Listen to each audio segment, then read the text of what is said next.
চাইছিলাম যে আমাকে একটা বিড়ালের বাচ্চা এনে দিতে। তো অনেক রিকোয়েস্ট করার পরে একদিন আমি আছে না কী বলবো জিয়া শপিংয়ে আমি দেখি কি একটা বিড়াল আছে না হাঁটতিছে।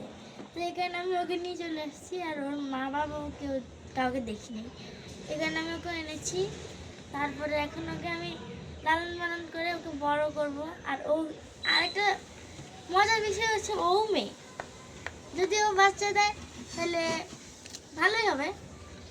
তো এখন আপনারা মনে হয় আমার পাখিগুলোকেও দেখেন নাই, পাখি।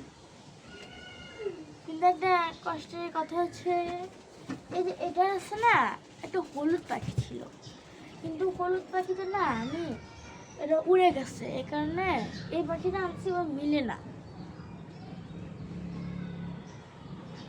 আর আমার বিড়ালের নাম হচ্ছে মিনা।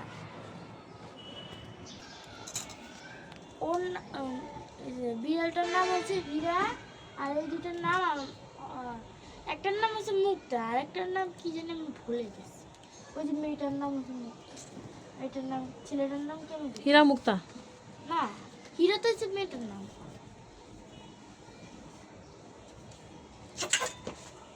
এখন এখন আমার বিড়ালটাকে একটু খুলে দিই।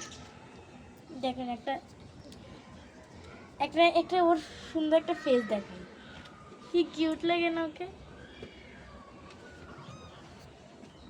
মেয়াওটা অনেক ভালো, আমার অনেক দিনের স্বপ্ন পূরণ হয়েছে। কয়দিন আগে আনছি কিন্তু আপনাদের সাথে ভিডিও করা হয়নি।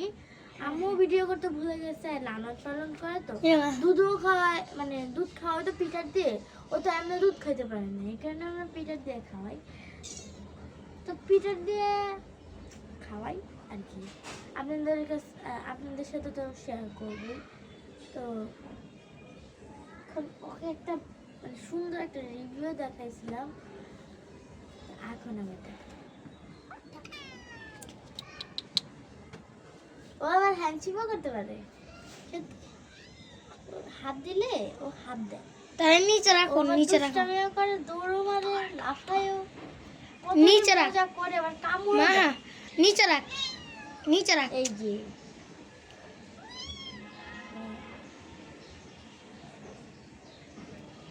বিড়ালটা পেয়ে আমাদের পুরো পরিবারই খুশি, কিন্তু যারা ভীত আর কি তারা খুব খুশি না।